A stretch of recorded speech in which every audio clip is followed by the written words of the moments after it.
Casi está todo el mundo. Bueno, pues buenas tardes. Muchísimas gracias a los que habéis acudido a este acto de presentación del libro, quizá un poco sui generis, ahora lo veremos. Y muchísimas gracias, por supuesto, al ponente, a Iker Díaz de Durana, que ha querido acompañarnos hoy. Yo creo que es la segunda presentación que haces, ¿no? Sí. Después de Madrid.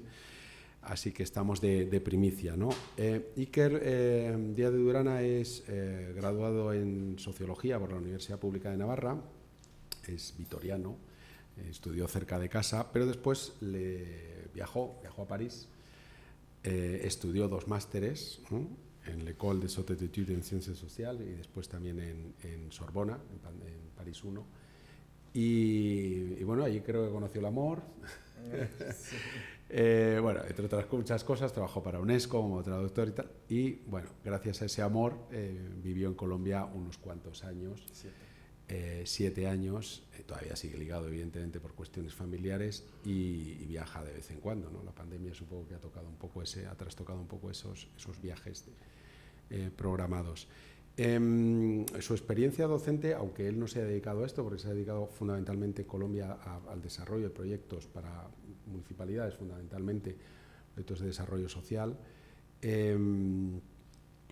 como digo, aún así ha sacado tiempo para dar clases en la universidad, concretamente en Honduras, y ha sacado tiempo para escribir este libro. También ha sacado tiempo para editar el libro de un amigo común que falleció hace no mucho, que nos dejó, y un libro magnífico, que quizá otro día podríamos organizar algo, sí. Aunque es de un ámbito totalmente diferente. Bueno, y como digo, sacó tiempo para elaborar este libro, que en realidad, como ahora nos contará él, recoge el trabajo de muchísimos años, muchísimas entrevistas y todo un gran trabajo de documentación y de análisis que él nos va a explicar, y después, como estaba previsto, pues abriremos un turno de debate para que participéis todos los que estéis aquí con las preguntas que queráis, comentarios, etc.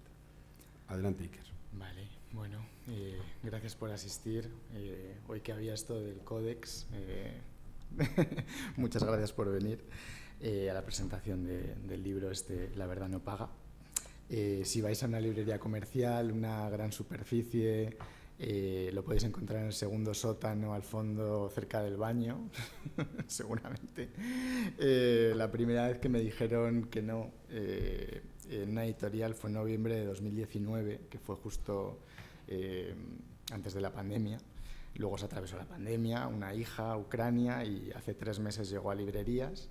Y en unos meses, mi editor dice que en abril llegará a Colombia, que es donde más me interesa que llegar a esta charla primero seguramente.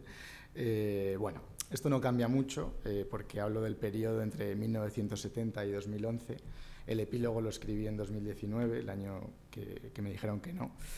Y digo no importa mucho porque lo que contamos los historiadores, ya me hago llamar historiador, aunque soy sociólogo, bueno, en fin. No importa mucho porque lo que contamos los historiadores siempre tiene eco en el presente. Bueno, vamos a comenzar. Estos son en orden ascendente Gustavo Petro, presidente de Colombia ahora mismo, Claudia López, alcaldesa de Bogotá, probablemente la primera lesbiana, abiertamente lesbiana que está en un cargo tan importante en Colombia, León Valencia, que es el director de la Fundación Pares, el director del think tank más influyente del país, el chouchou, como dirían los franceses, o sea, como el querido, ¿no?, del Departamento de Estado de Estados Unidos en Colombia. Lo digo porque desde que sigo su trayectoria siempre ha manejado dinero de USAID, de la cooperación estadounidense o de fundaciones estadounidenses. Está en Wikileaks con los embajadores. Bueno, ya he dicho todas las palabras prohibidas, no voy a parar. Bueno, en 2010, cuando llegué a Bogotá para hacer una pasantía, unas prácticas, en un sitio llamado la Corporación Nuevo Arcoiris, pues bien, León Valencia era su director, Claudia López era la investigadora estrella. Entre ellos investigaron y divulgaron el fenómeno de la parapolítica, y Gustavo Petro lo hizo desde el Senado. El fenómeno de la parapolítica denunciaba que era un proyecto entre políticos y paramilitares, concentrado fundamentalmente en la costa caribe, para cooptar las instituciones y fundar una nueva Colombia. El mayor beneficiado, sin quererlo en aquellas votaciones atípicas, parecía ser Álvaro Uribe, que era entonces presidente y estaba en su segundo mandato. Bueno, hasta entonces Álvaro Uribe y León Valencia eran amigos. Uribe le dijo entonces que tenía un pasado oscuro, todo el mundo sabía que había sido comandante del ELN, el Ejército de Liberación Nacional, y que se había desmovilizado en 1994. Habían pasado muchos años desde 2010. Bueno, eso fue de 2008 a 2010, el escándalo de la parapolítica. Bueno, y continuó y continúa. Entonces le pidió a León que contara su historia y León lo hizo. Y yo, que había llegado a esa corporación Nuevo Arcoiris a hacer una pasantía, acabé empezando una investigación porque empecé a conocer la historia del grupo al que había pertenecido León. Bueno, estas son dos cronologías diferentes, la que tienen, es para dimensionar brevemente la complejidad de contar el conflicto colombiano. No tenemos mucho tiempo, así que voy a ser breve. A su izquierda, una cronología que da cuenta de algunas desmovilizaciones. La primera fecha es en 1984, que es cuando se produce la primera negociación con las FARC en el gobierno de Belisario Betancur. Es un proceso de paz un poco sui generis, como todo lo que se hace en Colombia, como negociando al mismo tiempo que el conflicto, sin bajar las armas, etcétera, sin dejar las armas. Y de ahí nace la Unión Patriótica, que era, digamos, como para expresar la voluntad de paz que tenían las FARC para participar en política. Cuando las FARC se desligan del proceso, la Unión Patriótica queda expuesta y empiezan a perseguir a sus líderes, a matarlos, etcétera. Hace poco ha salido un fallo de la Corte Interamericana de Derechos Humanos, que yo creo que ha sido noticia aquí también, en la que se enfatiza que el Estado colombiano no solo fue culpable por omisión, sino por acción, al haber cometido asesinatos, desapariciones forzadas, torturas, amenazas, hostigamientos contra los miembros de la Unión Patriótica, y en la que le obliga a cometer una serie de acciones para solucionar ese agravio, ¿no? Pero, en fin, esa masacre, ¿no? Bueno, a continuación, entre 1990 y 1994, se desmovilizan casi unas 5.000 personas de 8 grupos diferentes que tienen ahí al lado. Luego, a continuación, de 2003 a 2006, se desmovilizan unas 30.000 personas de los paramilitares durante el gobierno de Álvaro Uribe. Se van produciendo pequeñas desmovilizaciones, incluso falsas desmovilizaciones, como desmovilizaciones de las FARC, teatralizaciones, digamos, performance, ¿no? Incluso el comisionado de paz de aquel entonces se fue de Colombia porque habían descubierto el montaje. Era una desmovilización en ese caso de las FARC y claro, es una estrategia de comunicación como para hacer mella también en el enemigo, ¿no? en que están perdiendo, que se están desmovilizando. Y luego, en 2017, se desmovilizan 13.000 personas de las FARC, que es el Acuerdo de La Habana, y hoy quedan más o menos unos 20.000 integrantes, que es una estimación, podrían ser más, y más o menos a partes iguales entre esos grupos, las disidencias de las FARC, el Ejército de Liberación Nacional y el Clan del Golfo, que en fin, son herederos de los paramilitares, narcotraficantes, uno no sabe muy bien ahora con la paz total que irá a pasar de Petro. Bueno, todo esto para decirles que se desmovilizan unos, dejan espacios y los que continúan los ocupan. Surgen nuevos conflictos y así sucesivamente, ¿no? Eso es lo que ha ido pasando, creando un escenario en el que las víctimas de ayer se convierten en los victimarios de hoy, en el que se generan miles de desplazados, poblaciones enteras quedan congeladas en el tiempo porque tienen prohibido salir de su pueblo, quizás atrapados por campos minados, por amenazas al movimiento entre determinadas horas, olvidando todo menos eso, que es salvar la vida, ¿no? En la otra cronología he querido plasmar un poco el entramado institucional de la construcción de memoria en Colombia. En 2017, bajo el gobierno de Uribe, se produce la desmovilización de los paramilitares, se crea la Comisión Nacional y se crea a su vez el Grupo de Memoria, dirigido por Gonzalo Sánchez, que es una persona con una trayectoria muy extensa, Bueno, con una visión impecable del asunto.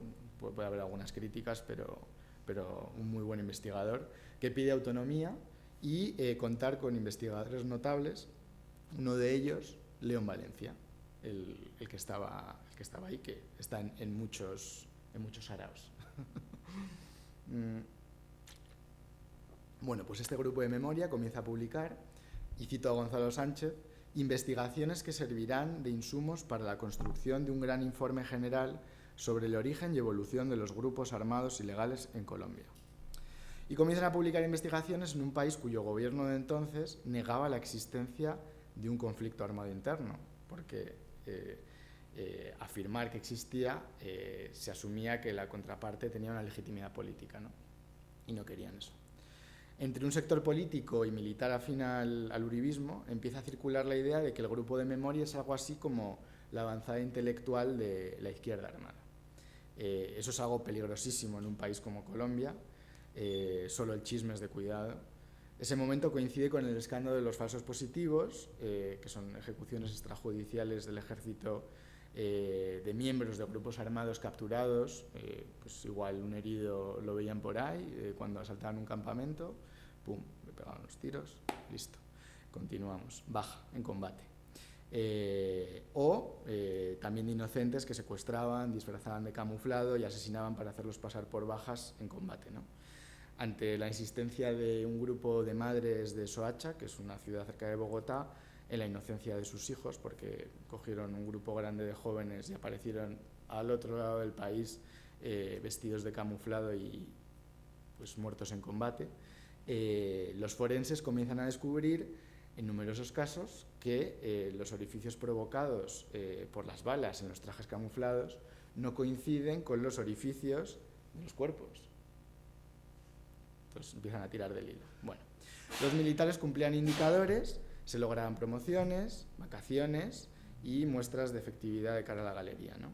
Y se estaban cometiendo al mismo tiempo los abusos más atroces porque venían del Estado, que es el que tiene que protegernos, ¿no? Bueno, es paradójico que pensaran que el grupo de memoria era la avanzada intelectual de la izquierda armada, porque fue el mismo gobierno de Uribe el que con la ley le encargó a la Comisión Nacional investigar y escuchar a las víctimas del paramilitarismo. Y además, como señalaba un integrante de aquel grupo de memoria, no había condiciones para ir a las víctimas de las FARC o del ELN porque estos grupos seguían en armas. Hablar pues, se volvía imposible, ¿no? En 2013 sale otro informe y ya se arma la marimorena, se llama Basta Ya, concluye que miembros de la fuerza pública habrían cometido 2.399 asesinatos selectivos, el 10% del total estudiado, y habrían participado en 158 masacres, el 8% del total. Las Fuerzas Armadas lo consideraron una afrenta, se quejaron formalmente desde el Ministerio de Defensa al grupo de memoria, pidiendo cambiar el dato, pues ponía a las Fuerzas Armadas al mismo nivel de los grupos ilegales.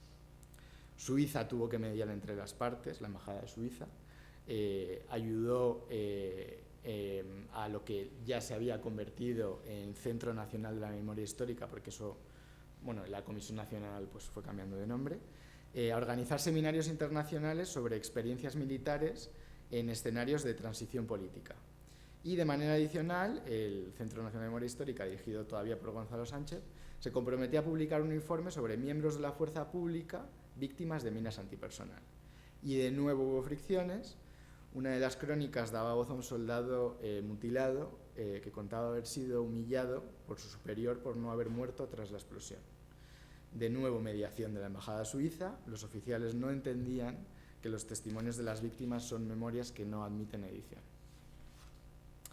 En 2016 llegó el no a la paz y las Fuerzas Armadas elaboraron un plan estratégico que en su meta 5 se proponía construir, cito, la memoria histórica de la fuerza pública bajo una visión de victoria, transparencia y legitimidad. En 2018, las Fuerzas Armadas elaboraron un manual que definía las líneas contraargumentales que sus integrantes debían seguir en sus eventuales contribuciones a la Comisión de la Verdad y a la Jurisdicción Especial de Paz que se creó en los Acuerdos de La Habana. Nada diferente de una estrategia de comunicación como las que se ven todos los días en el telediario de un partido político, en fin. Pero aquí se trata de otra dimensión, porque lo que se busca es que las víctimas conozcan la verdad, no que las humillen con estrategias de comunicación. Bueno, todo esto para decirles que a todos les importa qué verdad se cuente de ellos. El ejército cultiva la idea de que la institución no comete delitos, sino que los cometen personas que se han apartado de las normas. También le importa manejar la verdad, por ejemplo, a los partidos políticos. Aquí vemos, ha sacado, tras el informe de la Comisión de la Verdad que salió a mediados de año, no me acuerdo ahora muy bien, pero a los 2 meses salió esta página web del Centro Democrático, que se llama, creo que cualverdad.com, algo así, o .co, no me acuerdo muy bien. El caso es que no se trata como de una verdad alternativa de esas que prodiga Donald Trump, sino que verdaderamente, como vamos a ver al final de la exposición, el informe de la Comisión de la Verdad, que tiene 8.000 páginas, a pesar de que haya contado con muchísima gente para elaborarlo, abarcaba un tiempo enorme y tiene fallos porque no es la Biblia, o sea, hay maneras de criticarlo. A ellos especialmente les arde, pero bueno, lo ven también desde otra perspectiva, y lo dice Álvaro Uribe, que la prosa podría ser mejor. La osadía de escribir me surge de la osadía de la Comisión de la Verdad, de faltar a la verdad en muchos casos. Y controlar la verdad también es interés de los grupos armados. Les voy a poner unos cuantos ejemplos de lo que yo llamo la performance inicial, una acción cargada de simbolismo, autopublicitaria. El primer caso, para ilustrarles poco a poco, son los montoneros argentinos. Eran desconocidos en 1968, salen de un grupo que se llama Tacuará y otra Acción Católica, es así como una mezcla un poco fachilla, poética, bueno, y empiezan a leer cosas y crean este grupo. Esperaron pacientemente, y cuando 2 de ellos se hicieron pasar por militares, subieron al apartamento de Aramburu, el general que había echado a Perón en 1955 y que había también echado al cadáver de Evita. Lo convencieron para que bajara y entonces lo secuestraron y lo sometieron a un juicio popular con el consiguiente tiro en la sien, ¿no? Conmoción nacional, pero se daban a conocer, magnificaban lo que verdaderamente eran, que es una cosa que sucede mucho, pero desde luego mostraban audacia. En Perú, Sendero Luminoso ya llevaba años incrustado en la Universidad de San Cristóbal en Ayacucho, incluso había atentado contra oficinas públicas o la embajada china, pero no habían saltado las alarmas, hasta que un día, en la foto de la derecha, van apareciendo colgados en postes en el centro de la ciudad animales con distintos letreros como Deng Xiaoping, hijo de puta, o cuidado, bomba de tiempo, explota en cualquier momento. Una cosa escalofriante que los medios sí que se hicieron eco, y de nuevo no hubo mejor carta de presentación. En Colombia el M19 puso anuncios en prensa, como el de abajo, parásitos, gusanos, espere M19, nadie sabía lo que era. Y un día asaltó un cuartel militar donde estaba la espada de Bolívar y se la quedaron 17 años hasta que dejaron las armas en 1991. Pero bueno, son símbolos muy fuertes, son símbolos nacionalistas, ¿no? Bueno, ¿y qué hizo el grupo de hombres que nos va a ocupar los próximos minutos? Decidieron pasar de una actitud defensiva en la que daban golpes a bancos y extorsionaban a ganaderos para financiar sus periódicos y su actividad política, a una actitud ofensiva. Decidieron matar a su primer policía. Para ello se tomaron por la fuerza un pequeño pueblito caribeño llamado El Salado, mataron a ese policía, el otro se les escapó, sabían su nombre incluso porque ya habían hecho inteligencia, incluso lo llamaron a gritos por el pueblo, pero ya estaba escondido porque estaba justo yendo a un velorio, velando a un muerto. Arengaron a la población en la plaza del pueblo, entregaron algún pasquín e hicieron pintadas. Bueno, León Valencia, el que estaba en la foto, el director de la Fundación Pares actualmente, cuenta en 2008 en sus memorias que se convirtió en todo un acontecimiento para la izquierda y para las comunidades campesinas. No creíamos que en un país tan saturado de grupos armados fuéramos a tener tanto eco mediático, más o menos decía. Bueno, pues El Tiempo, de tirada nacional, El Heraldo y El Universal, que son periódicos locales de la costa caribe, cubrieron el hecho, 3 periódicos. Bueno, pues solo El Universal siguió la noticia algunos días, siguiendo la hipótesis inicial de que parecía ser un nuevo grupo armado. Los otros 2 periódicos siguieron la senda de las autoridades. A pesar de las pintadas, decían, se trataba de ladrones de ganado. Algo muy común en la zona. No eran ellos estos, pero es una noticia típica, prácticamente semanal, de la zona de Montes de María y demás, que es donde está el Salado. Bueno, es decir, la performance inicial, que debía ser todo un acontecimiento para la izquierda, como hicieron en Valencia, pasó para el país como un hecho de abigeato. No fueron famosos. Cuando se hace un hallazgo así, hay que tirar del hilo. Entrevistando a antiguos miembros de aquel comando, averigüé que querían salir del anonimato, dejar de morir como ampones, porque ya llevaban una década haciéndolo, como ladrones, ampones dicen ellos. Examinando con ellos mi trabajo de archivo, comprobamos que continuaron obrando como ampones durante al menos otro año, y que incluso atracaron un banco con los uniformes que se llevaron del asalto al cuartel de policía del Salado, y que al atracar el banco sin pegar un tiro disfrazados de policías, como la policía no podía encontrar a los ladrones, donde acabó abandonado el coche de policía con el que lo hicieron o con el jeep que lo hicieron, era un sitio que se llama Las Brisas en Cartagena, lo que llamaban entonces un tugurio. La policía fue allá y lo que hizo fue atrapar inocentes, que metió a la cárcel seguramente por años sin pruebas, quién sabe. No sabemos de su suerte, no se sabe. Bueno, pero ¿de qué grupo les estoy hablando? Que ya ¿qué nombre tiene? pues tiene todos estos nombres, muchos. Es hasta obsceno tanta sigla, como han podido ver en la primera cronología. Ahora les voy a explicar un poco más.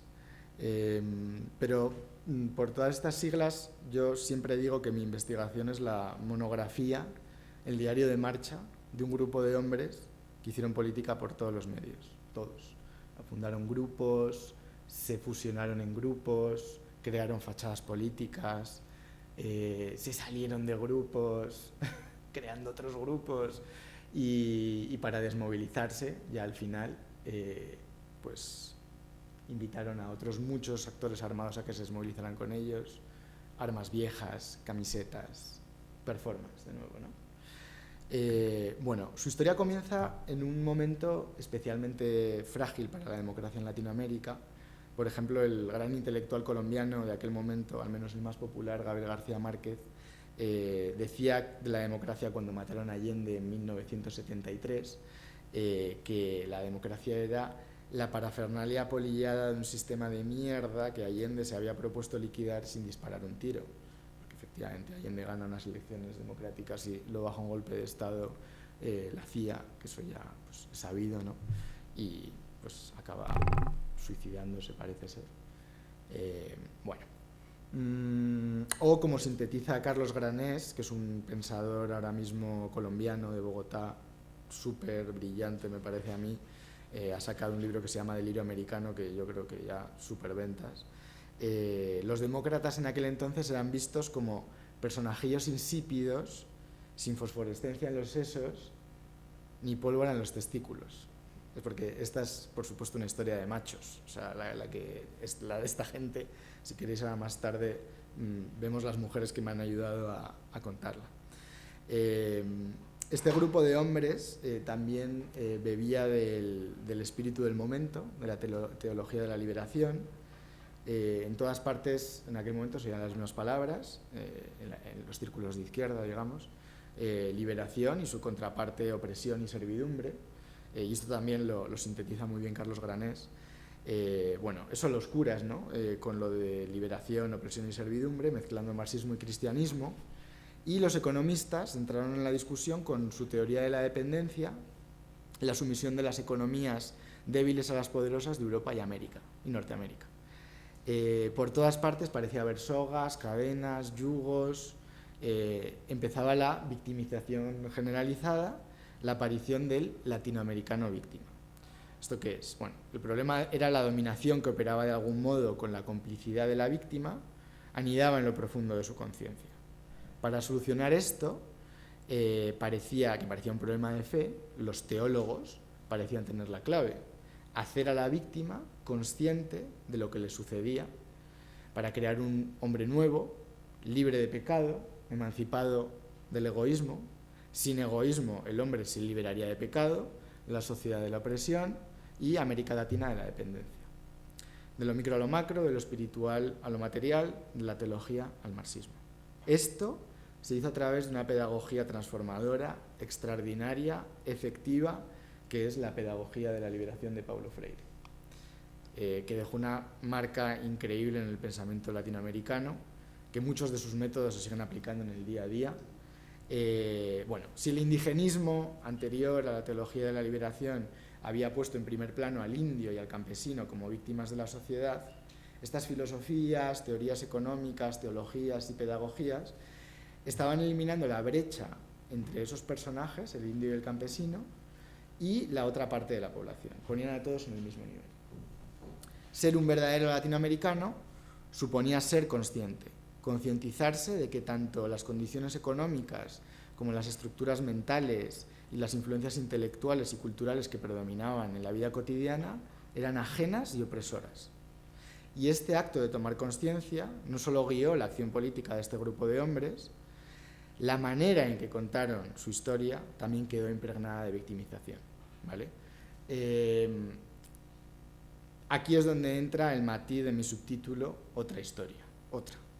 Ellos escribieron 3 historias, yo otra, eso lo primero, pero las 2 primeras historias que escribieron eran colectivas, corales, escritas por varias plumas, por encargo también, con consultores.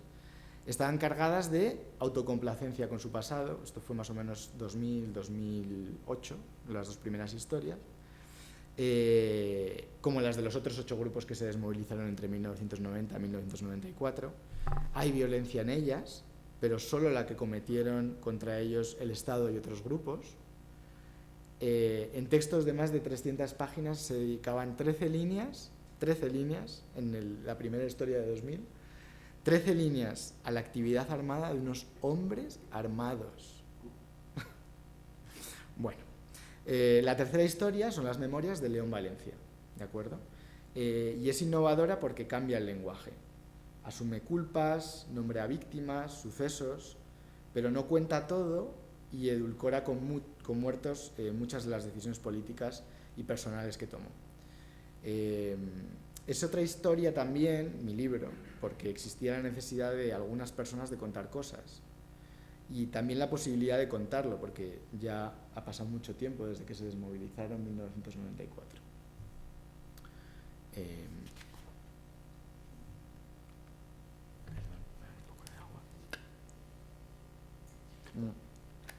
Y finalmente, en ese papel de artesanos que tenemos los historiadores, había un universo de fuentes escritas inexplorado, ¿no?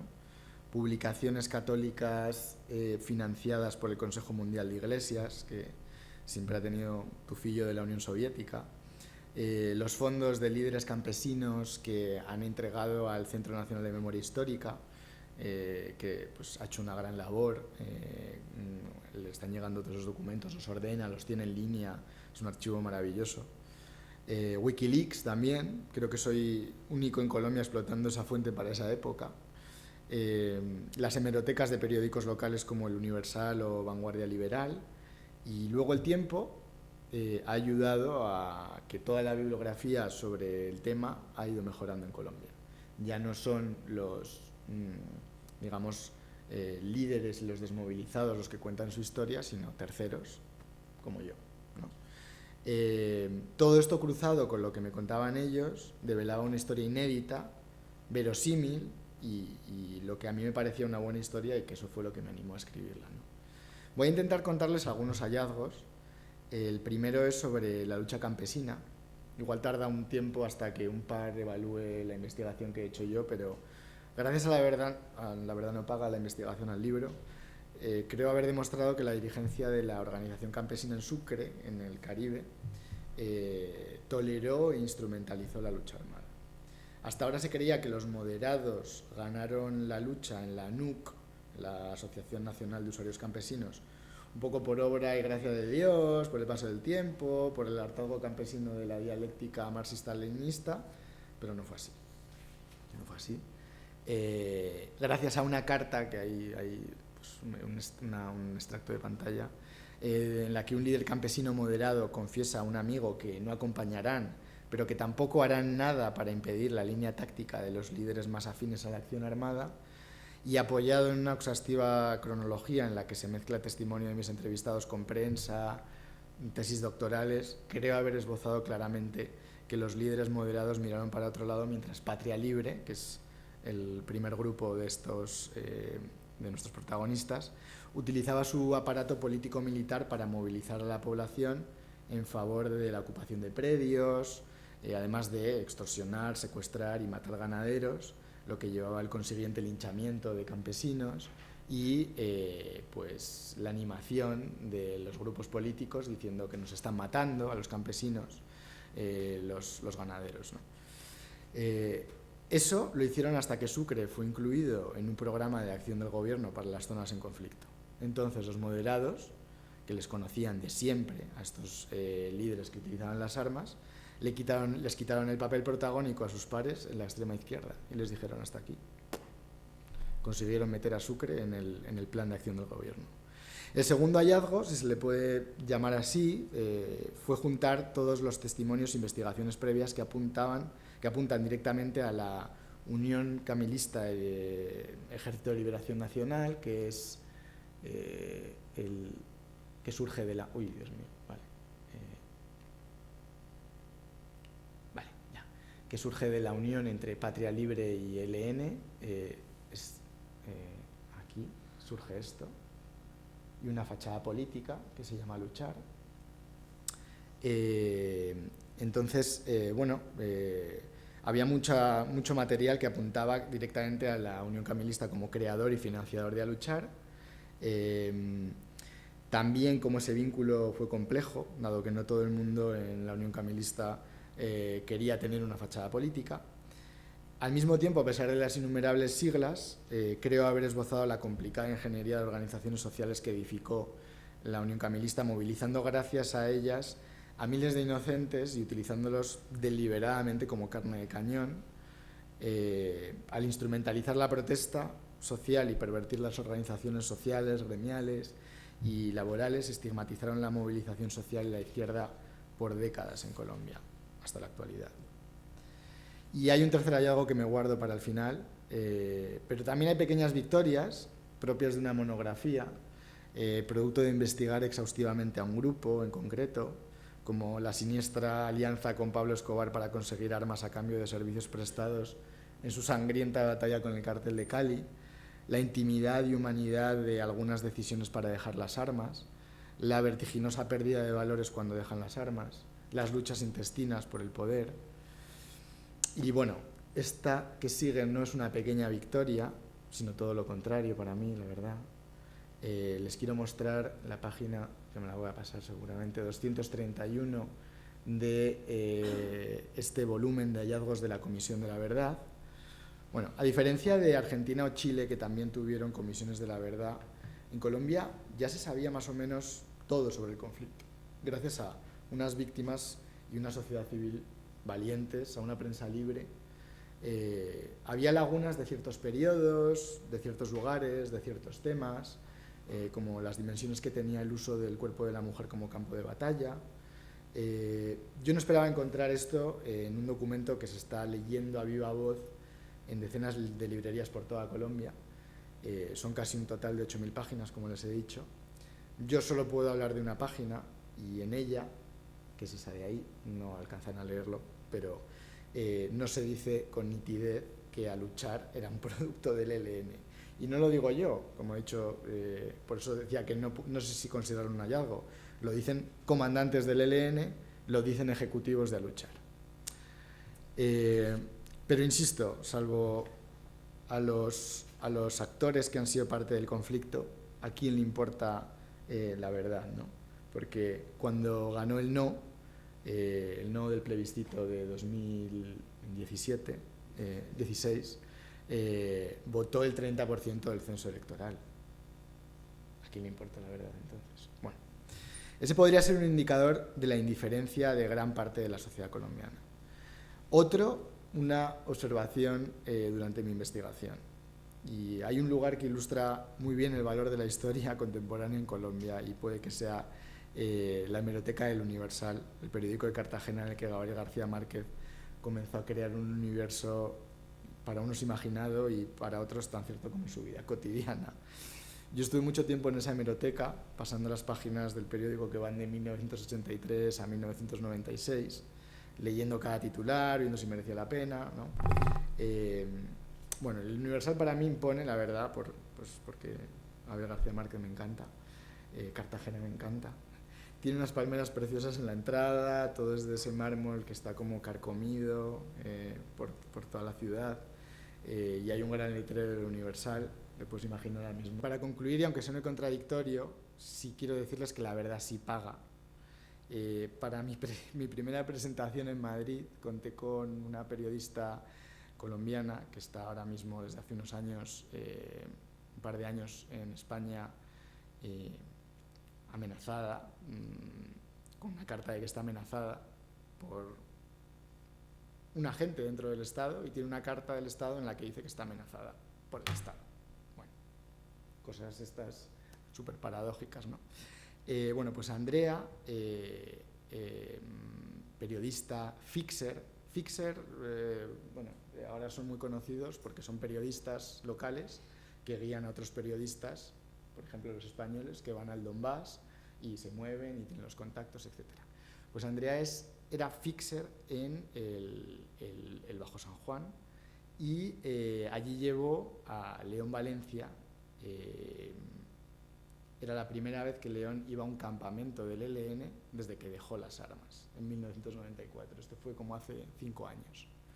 Bueno, pues cuando Andrea lo llevó, allí había un comandante que se llamaba El Boche, y le dijo: uy, León, pero usted no se acuerda de mí. No me acuerdo de ti. ¿No se acuerda que cuando usted iba a dejar las armas yo le dije que yo quería estudiar y usted me dijo: usted pelado, a estudiar, usted es buenísimo para esto? Bueno, pues El Boche, no sé si le suena a una zona que se llama el Chocó, en el Pacífico, fue muy sanguinario, por supuesto que sí, ya está muerto, y a León se le cayó una lágrima, 2, 3 y 4, después de ver lo que había hecho. Entonces la verdad sí paga, porque cosas como esas es hacer memoria también, y que no vuelva a suceder determinadas cosas. Bueno, con esto ya hemos acabado.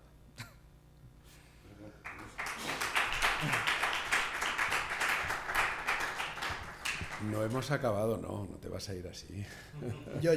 No, ahora tienes que responder a las preguntas que quiera hacerte el público. Adelante, por supuesto. Voy a hacer solo una yo, por romper un poco el hielo, y voy a empezar por el final del libro, con un testimonio, creo que casi la antepenúltima página, ¿no? Alguien de estas personas, estos exguerrilleros, que te preguntan en un momento dado: ¿por qué estás haciendo tú esta investigación? Y tú le respondes, no sé si muy sinceramente o no, que solo lo hacía porque me parecía una buena historia.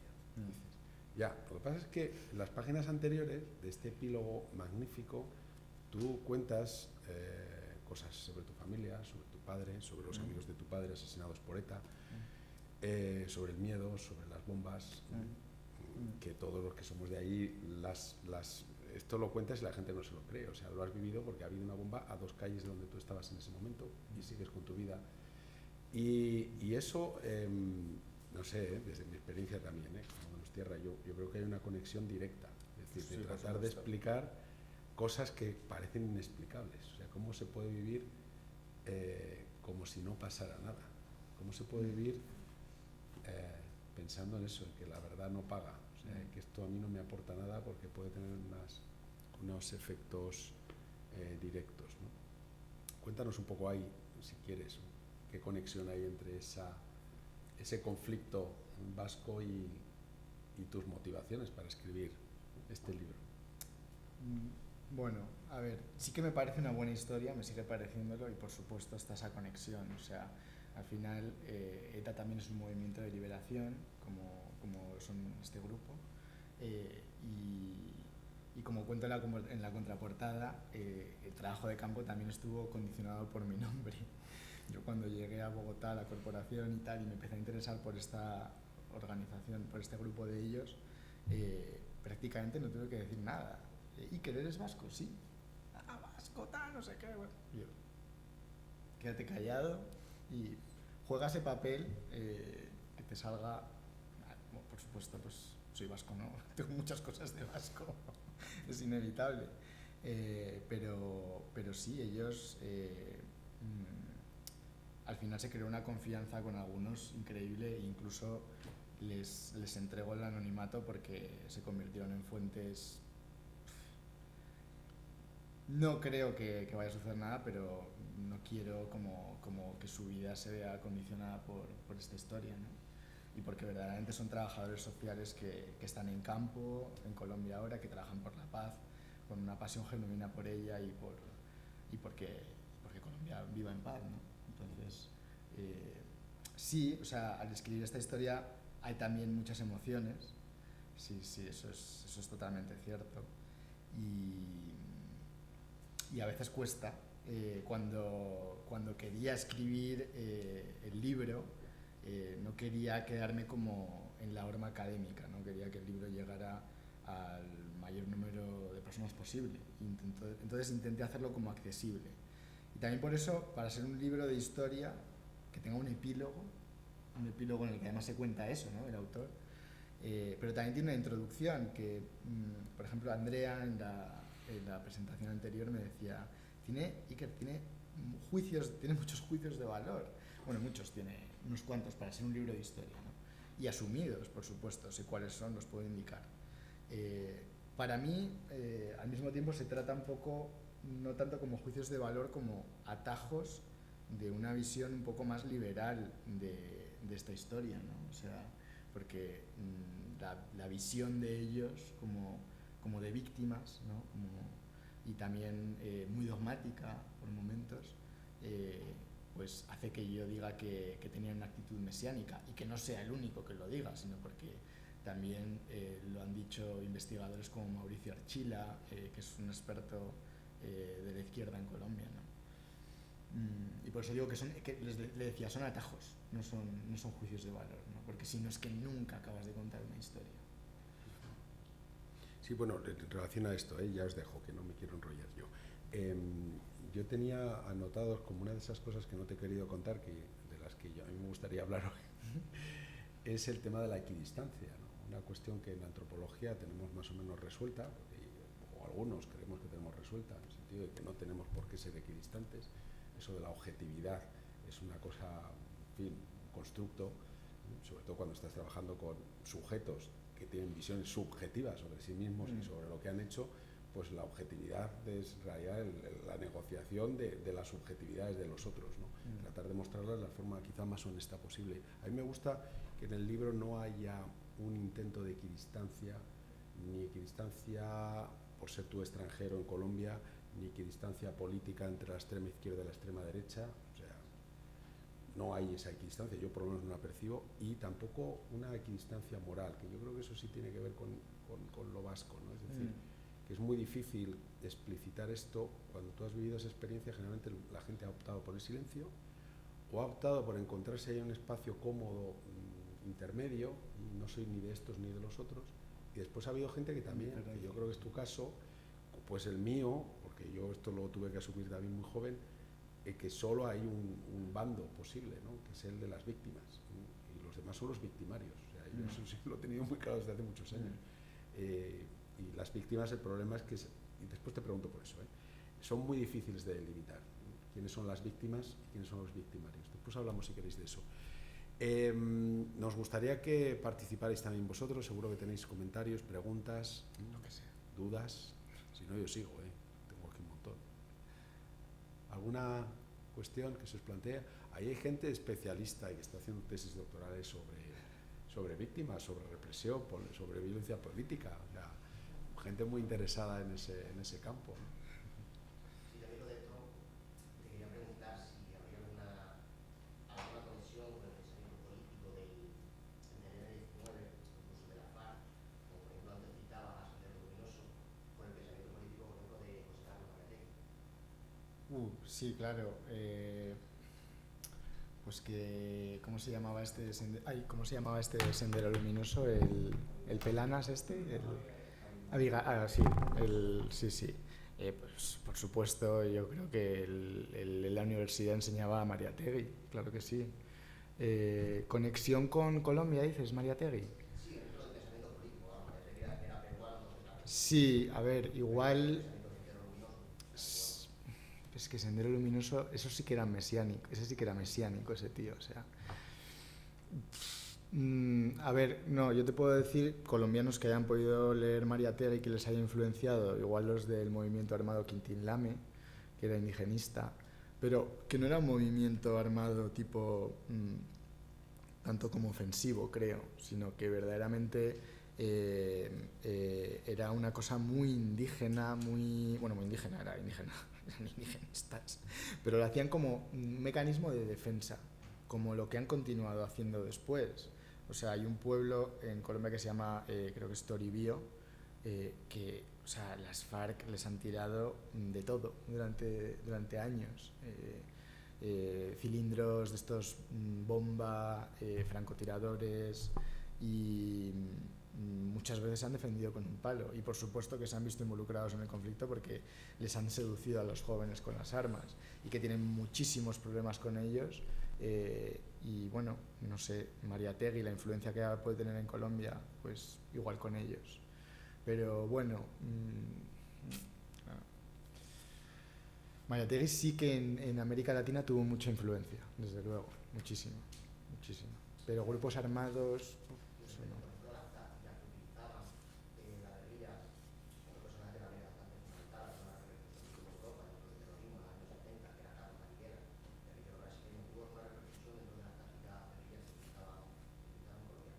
Desconozco.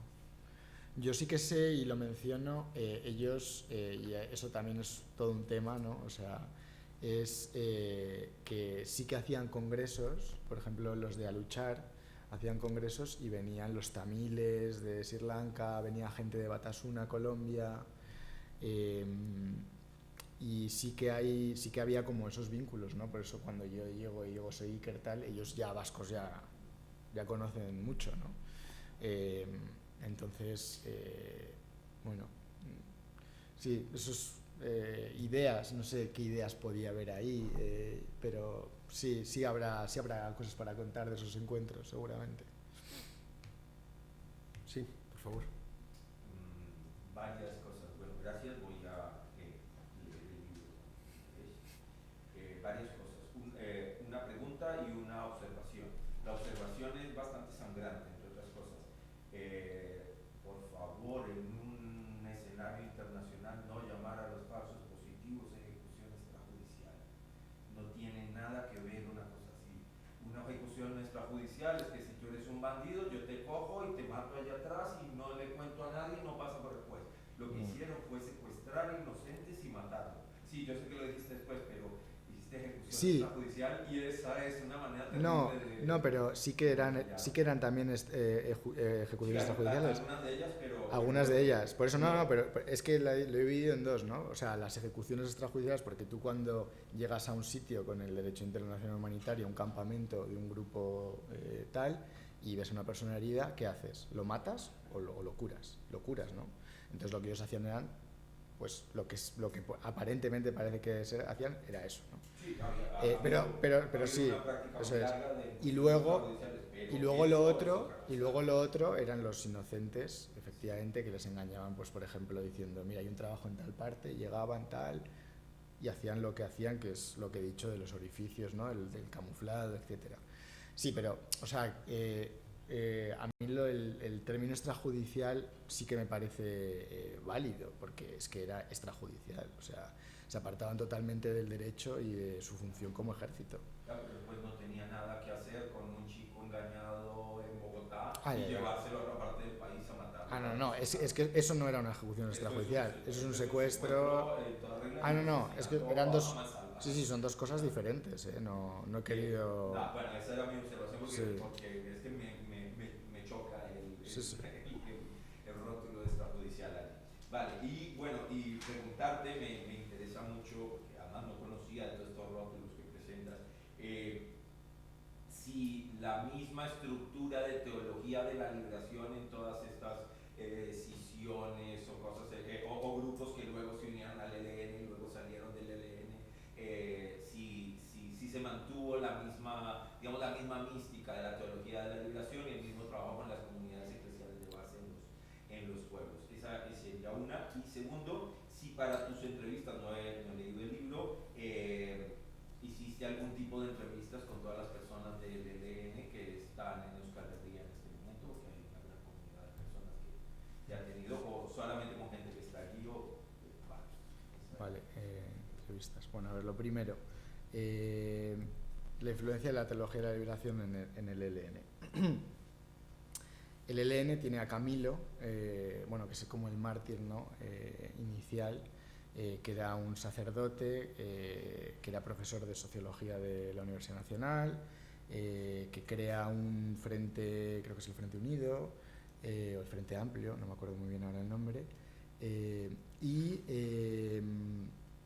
lo crea y a los 2 meses desaparece y al poco aparece muerto, ¿no? Es un poco como José Martí, como que se inmola un poco. Era una persona que no querían que cogiera un arma y la coge y lo mata. Luego pasa el tiempo y llega, más o menos en esa época, un cura español, Manuel Pérez, a ser el comandante máximo del ELN, y la verdad es que era una organización que él, pues claro, tenía esa autoridad como de sacerdote, ¿no? Entonces moral y demás, pero al mismo tiempo había muchísimas fricciones para ese proyecto cristiano que él quería tener para el ELN, ¿no? Hubo un intento de crear una especie como de iglesia popular, con también un grupo de gente afín a las FARC, comunidades eclesiales de base y demás, pero no tuvo mucho tirón, y el Frente de Domingo Laín, que cuento en el libro como dentro de la organización hacía bastante sabotaje a esas ideas socialdemócratas, cristianas, al cura Pérez, pues no lo permitía. La influencia de la teología, grupos eclesiales de base en Colombia, pues sí lo sabría seguramente. Las comunidades, por ejemplo, la comunidad a la que pertenecía León Valencia, sí que León empieza por ahí, pero hay otros que no, y empiezan también en el ELN y lo hacen más que nada participando a veces en invasiones campesinas, como es el caso de Buendía, y bueno, sí, por supuesto, es que el Ejército de Liberación Nacional, claro que tiene mucha influencia, sí, pero así como luego llevarlo a la práctica, ¿vale? O sea, como ejercer como liderazgo en comunidades, eso lo desconozco, o sea, que no lo conozco. Pero en este grupo en concreto, ya te digo, eran más que seguidores de teología de la liberación o que salían de ahí, tenían más ese culto a la figura de Camilo, ¿vale? El sacerdote muerto. Y es más, cuando hay un momento muy traumático para este pequeño grupo de hombres que se mete al ELN y crea la Unión Camilista, y que son estos socialdemócratas, cuando llegan les dicen socialdemócratas de algún modo, porque quieren introducir como esta lucha de masas y demás, y bueno, pues le sale como le sale. Hay un momento dado en el que matan al obispo de Arauca, el Frente de Domingo Laín, que es el que intentaba sabotear todas estas ideas dentro de la organización, y lo hace para ver cómo a luchar pues actuaba ante esta muerte, ¿no? Porque todas esas personas tenían mucha influencia del cura Pérez, y pues lo condenan, pero se lo achacan al paramilitarismo. o a gente del ELN que no era del ELN, y lo hacen además sabiendo que habían sido ellos, y lo hacen por miedo. O sea, entonces es bastante conflictiva el tema de los curas y el ELN, a pesar de todo. Y luego, sobre las entrevistas, comunidad del ELN en el País Vasco, no conozco a nadie. No conozco a nadie porque cuando empecé esto estaba en París, entrevisté a gente en Madrid y en Barcelona, todos los demás en Colombia, y ya te digo, se trata de un grupo muy pequeño de personas, o sea, no es, y por eso digo que tiene muchos nombres, porque es que no es una investigación del ELN, es una investigación, una monografía de un grupo de hombres muy pequeño, y yo entrevisto a esos líderes, que son, pues, no sé, unas 15 personas, pues de esas 15 personas igual habré entrevistado a 12, pongamos. Bueno, yo solo quería comentar, digamos, en medio de exposición, dijiste que esta es una acción de machos, por ejemplo. Entonces quiero ver si has conversado con una mujer, o parte de la perspectiva de la mujer, o en la relación con mujeres. Vale, pues en esta historia la primera fuente, la primera fuente, en la introducción hay una mujer que es la única a la que accedí a aquel grupo, que fue totalmente, no sé, fue una epifanía hablar con ella, porque como digo aquí, como aseguraba mi interlocutora más sensible, la historia que ellos habían escrito estaban cargadas de ese olvido que conduce a una historia ficticia, o sea que verdaderamente no era, tenía que desconfiar mucho de lo que habían escrito, y ella me guió mucho con algunos acontecimientos que hubo. Salen algunas mujeres, las mujeres hacen un poco como de secretarias, yo creo, porque por ejemplo, cuando llaman para condenar algún atentado, era una voz de mujer la que llamaba a la emisora. Entonces yo digo, pues bueno, la tenían como para una cosa un poco secundaria, cosas quizás de logística. Luego sí que hubo una mujer que era el de la parte política, a la que matan debido a que se implican precisamente en la batalla de Pablo Escobar contra el cartel de Cali. Ella pertenecía a la parte política de la organización en Cali. La parte militar les pillaron infraganti fabricando un mando a distancia para poner una bomba. Entonces le aprietan las tuercas a ese tipo, lo torturan, cuenta con quién iba a verse, y al final acaban matando a toda la parte política, entre ellas a la mujer, esta Carmen Elisa Pereira, y pues es una masacre como de unas 7-8 personas. Y su muerte significó mucho, y de hecho fue una de las cosas que motivó la definitiva desmovilización del grupo. O sea, porque, claro, ellos porque se alían con Pablo Escobar en un momento dado, algunos integrantes o lo que sea, es como para sacar unas armas, como para un intento desesperado por quedarse en la lucha armada, ¿no? Y cuando fracasan y matan a esta mujer, todo se acaba. Y luego hay una periodista que también me ayudó mucho. ¿Cómo se llama esta mujer? Era una periodista que estaba, cuando hablo de la lucha campesina, es una zona muy concreta, cerca de Cartagena, y a ella la mandan desde el Universal a que cuente qué es lo que está sucediendo ahí, ¿no? Porque se trata de invasiones de predios, muchísimas, ¿no? Y ella lo cuenta con muchísima independencia, y además le dijeron, o sea, tú independiente, porque tenía que estar todo el día con agentes estatales del INCORA, que es el Instituto Agrario, senadores locales, los líderes de la NUC, y era una mujer entre todo hombres, que además tenía que contar lo que decían esos hombres, y que lo hizo con mucha independencia y con mucha valentía. Quiero decir su nombre, se me ha olvidado. Lo vas buscando. Flora Fernández. Y luego entrevisté también a una mujer que se llama Ana Mercedes Gómez, gran amiga de Álvaro Uribe, dueña del periódico El Colombiano de Medellín. Bueno, no sé si sigue siendo la dueña, pero una de las familias más poderosas de Antioquia, y que les ayudó en el tránsito a la paz a este grupo de hombres. Y ya, eso fue todo. ¿Tenéis algún comentario más, alguna pregunta? Mira, yo casi por ir cerrando, y sí te quería hacer no sé si una reflexión, una pregunta o algo intermedio, ¿no? Este proceso de paz que está en el trasfondo, lo mismo que yo estoy pensando en la Ley de Memoria Democrática que acaba de ser aprobada en España en noviembre y que algunos hemos trabajado en el aula y fuera del aula, que tiene un hilo que quiero conectar con este libro, y es acerca del concepto de víctima, y una cosa que realmente tu libro no va de eso, pero sí va sobre la victimización. Son dos cosas paradójicamente totalmente distintas. Lo decía, la Ley de Memoria Democrática ha centrado por primera vez, creo yo, de un proceso que no se cerró, porque no hubo más que una ley de amnistía y un cierre falso de todo lo que había sucedido durante 40 años de dictadura y una guerra horrible, sin que nadie pasara por un tribunal, pese a los intentos de algún juez argentino y español.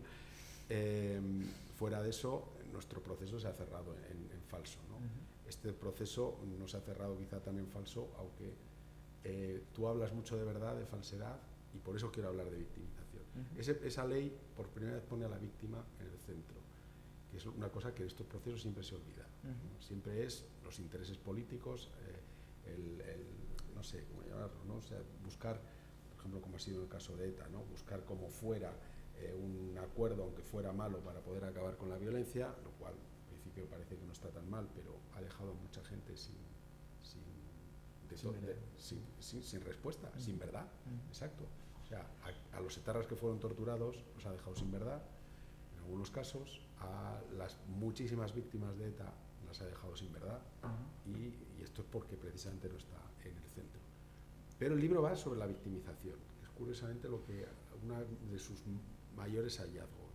Háblanos un poco de esto, cómo se utiliza esa idea de la víctima para tratar de construir un discurso justificatorio de todo lo que has hecho tú.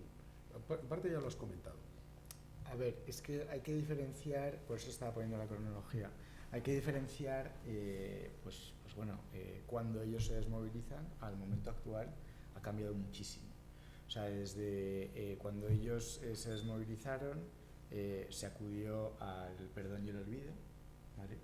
Que es un poco lo de aquí. Luego, cuando se desmovilizan los paramilitares, ahí se empieza como ya a hablar desde el punto de vista institucional, ¿no? de que hay que contar. Porque, o sea, al final, como yo digo en el epílogo, hay un momento dado que, en el de ellos, ¿no? Y en la actualidad ahora, en el que la verdad está tan omnipresente, porque está este ejercicio de la Comisión de la Verdad, hay un momento dado, en el caso de ellos, en el que es que las víctimas salen porque llevan mucho tiempo humilladas, de algún modo. O sea, porque el presente las saca. Yo, en este caso, ¿no? O sea, yo las saco, se podría decir. Puede haber sido cualquier otra cosa, una persona que se queja, ¿y yo qué? ¿A mí por qué no me han dicho la verdad? ¿Vale?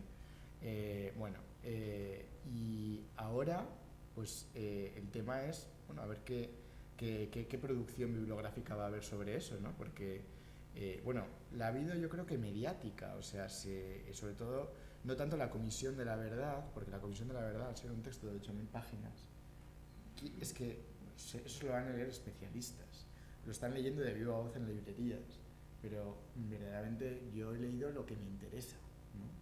Porque gracias al PDF, gracias, quede públicamente. Pero lo que sobre todo ha sido mediático, y ha sido gracias a la JEP, a la Jurisdicción Especial de Paz. Por ejemplo, hablábamos antes al principio de que los militares tienen un manual, ¿no? Pero ha habido gente que se ha salido del manual, y son los militares que, gracias a las pruebas que hay, y a lo que se sabe, y a las víctimas valientes y a la prensa libre, han tenido que salir, ir a la JEP y decir, nosotros hicimos esto. ¿Y por qué hicimos esto? ¿Y cómo funcionaba esto de los falsos positivos? Y sus militares han salido del manual. Entonces, gracias a la JEP. Para mí, lo más valioso ha sido eso, la JEP. no tanto la Comisión de la Verdad, porque ahí es donde, pues yo qué sé, por ejemplo, iba el presidente Samper y le grababan, ¿no? Y lo contaba, y contaba cosas, o Uribe con... Entonces, la JEP sí que, bueno, Uribe lo hizo con el padre jesuita, lo hizo en la Comisión de la Verdad. Pero la JEP sí que verdaderamente yo creo que es lo que más verdad ha traído, porque pues es el mecanismo de justicia, ¿no? Elegido. La Comisión de la Verdad surgió en un momento en La Habana en el que todavía no se terminaba de definir qué mecanismo de justicia iba a haber, y tenía que haber uno, porque la Corte Penal Internacional decía que tenía que haber uno, y entonces dijeron, bueno, vamos a hacer la Comisión de la Verdad. No digo que era una cortina de humo, pero era como una especie de entretenimiento o de contra verdad, ¿vale?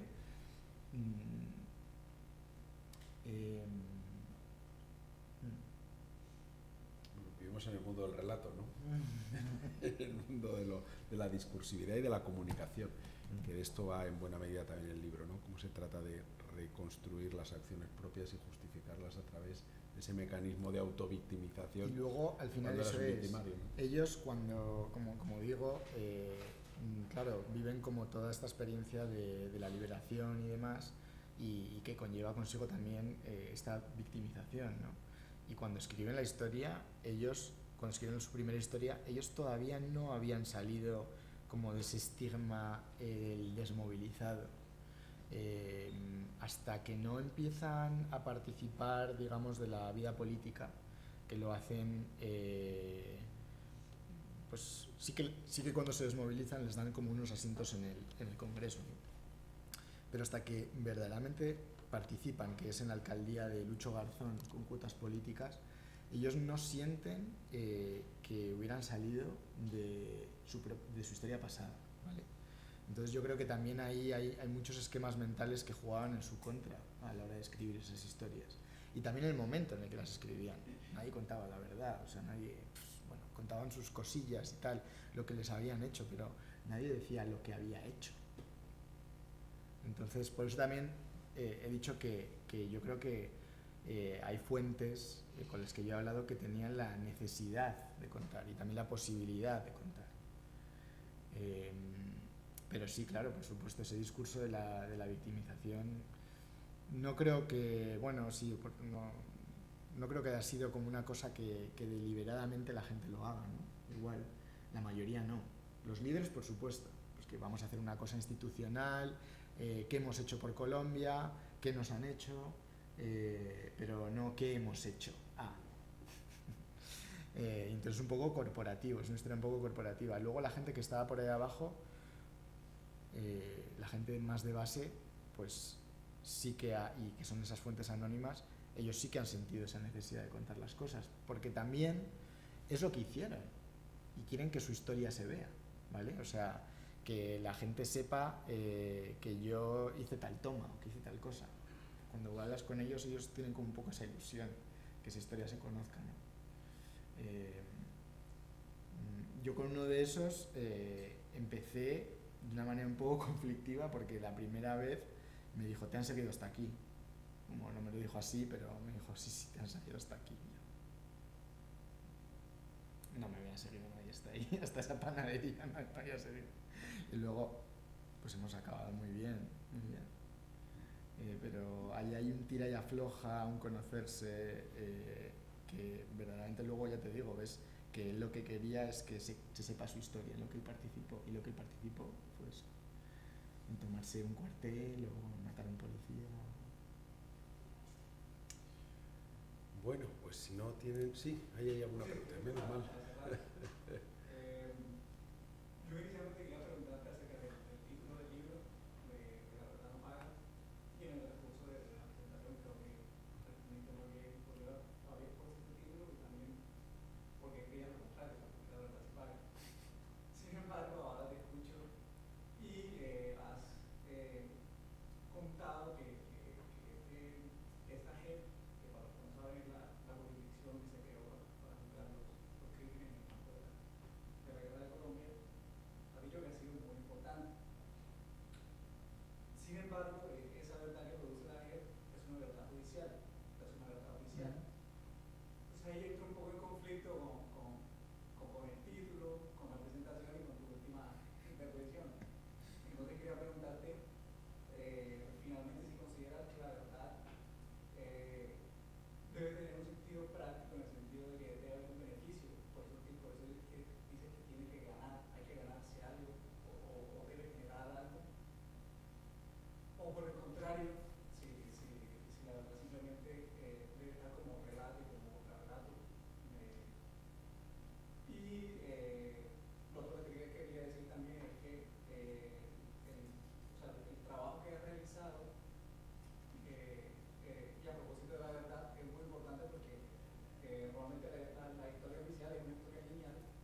dónde eres? Y lo último que te quería decir, que contaste con mala suerte, porque yo soy de Cartagena. Ah, Y tampoco me queda una persona en tu presentación que sea de Cartagena y participe, es mínima, pero sí, en Salamanca. un poco, estaba aquí a mi colega Sí. de la facultad de que esa descripción que hiciste fue un poco caricaturesca, pero bueno, Sí, esa es la imagen que ve. sí, o sea, a ver, claro, yo también tienes que entender que pues tengo mi visión, ¿no? Pero al mismo tiempo, y esto también hay que aclararlo, sí, en Colombia pues hay ocasiones en las que faltan medios, ¿no? Pero voluntad desde luego no. O sea, quiero decir que y también hay lugares que tienen muchísimos medios. No es lo mismo un archivo en Bogotá que un archivo en, no sé, en Santa Marta, por ejemplo, ¿verdad? No es lo mismo el archivo del Heraldo que el del Universal. Y luego, bueno, también estoy seguro que el Universal tiene por ahí muy bien cuidadas sus otras, o sea, una edición que no sea de consulta o lo que sea, ¿no? Pero sí, lo que estabas diciendo al final sobre lo de dotar como de método científico, claro, y lo que hablaba con Alfonso, No pasa nada. está muy presente. Sí, sí. O sea, yo por ejemplo, esta historia, claro, la cuento también, y el epílogo lo hice un poco desde la emoción, ¿no? O sea, no es... Y porque es una buena historia también, genuinamente me lo parece, y porque fui tirando del hilo de muchas cosas. Y también he dicho que es un poco como trabajo de artesano, porque hay fuentes que es como, wow, o sea, esas Colombia Hoy o Solidaridad eran publicaciones en las que la gente que, los de Aluchar, por ejemplo, formaban en periodismo popular, ¿vale? A sus militantes pues, más avanzados, digamos. Y esta gente era la que escribía luego a su vez en esos medios, ¿no? Y en un momento dado, cuando, digamos, la movilización social, la gente va entendiendo que se está convirtiendo en carne de cañón, las masas se están convirtiendo en carne de cañón, los periodistas profesionales y los editores de esas publicaciones empiezan a poner en entredicho este verbo marxista-leninista de estos líderes de Aluchar en las entrevistas y los ponen en evidencia, como diciendo, pero ustedes quiénes son, o sea, porque ustedes son del ELN, ¿no? Y ellos como se iban por ahí, como diciendo que no o esquivando la pregunta, ¿no? Y entonces es también muy... es increíble ver cómo esa transformación, ¿no? De un medio y cómo...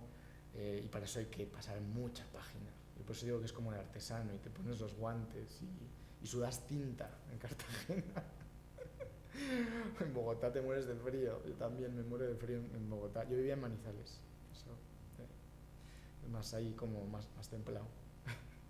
Pero sí, no, lo de dotarlo de método científico, pues yo cuando empecé a escribirlo vivía en Francia y para mí el método científico la verdad es fuentes y cruzar más fuentes. O sea, eso es porque en una historia así me parece que no hay y la equidistancia pues efectivamente es muy difícil, incluso yo creo que hay congresos de eso y es de lo que hablamos nosotros que somos unos freaks en el fondo del método, ¿no? Y de cómo hacerlo lo mejor posible, pero es muy difícil y para mí eso yo considero que el gran valor que tiene este libro es toda esa mezcla de fuentes, porque claro, no son fuentes además que estén digitalizadas como el PDF, sino que son cosas que tienes que ir a verdaderamente buscar y todavía me faltarán seguramente fuentes que consultar en las que ellos salen, seguro que sí. Hay archivos de periódico que todavía no, que me hubiera gustado ir y no he podido, la opinión de Cúcuta, y eso que en Cúcuta he estado como 3 veces, pero sí. Sí. Una cosa pequeña antes de terminar, ya sé que se está haciendo tarde. Tu presentación me ha hecho caer en la cuenta de una cosa en la que nunca había pensado, digamos, mis relaciones con la gente de Tolima. En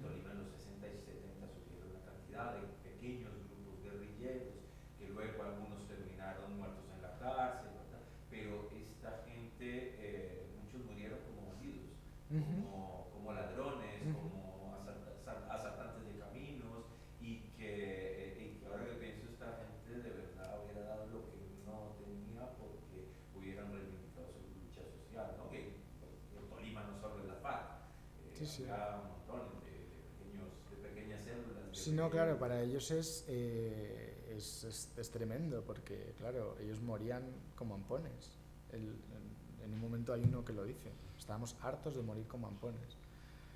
Y aun y todo, claro, eso viene, pues entiendo, como de decisiones un poco de sus líderes, ¿no? De vamos a hacer esto y vamos a tener un nombre, pero luego sale mal y no pueden tener ese nombre. Incluso hay situaciones cómicas, por ejemplo, cuando ya se salen del ELN para ir a desmovilizarse, ellos tenían un frente que se llamaba igual Jaime Bateman Callón, y el ELN tenía un frente que se llamaba Jaime Bateman Callón. Entonces era como, pues, en un momento dado hay dos frentes Jaime Bateman Callón, que tienen los dos además el mismo brazalete. Es una situación un poco cómica, es un poco, no quiero banalizar, pero en fin. Bueno, pues yo quiero reiterar nuestro agradecimiento desde la Facultad de Ciencias Sociales por haber venido a presentarnos este libro. Encantado. Tan bien escrito, que acaba también quizá tan triste, ¿no? Y no escondiéndote, por eso yo creo que es un libro honesto, te lo han dicho, y eso que no lo he leído, pero es un libro honesto porque acaba en sus últimas páginas diciendo cosas como que la paz es un fabricante de cornudos o que la paz es un fabricante de muertos, ¿no? Y das nombres y dices quién miente y no te escondes en esta idea de que la verdad es una. En fin, que muchísimas gracias por este libro y que esperamos que continúes.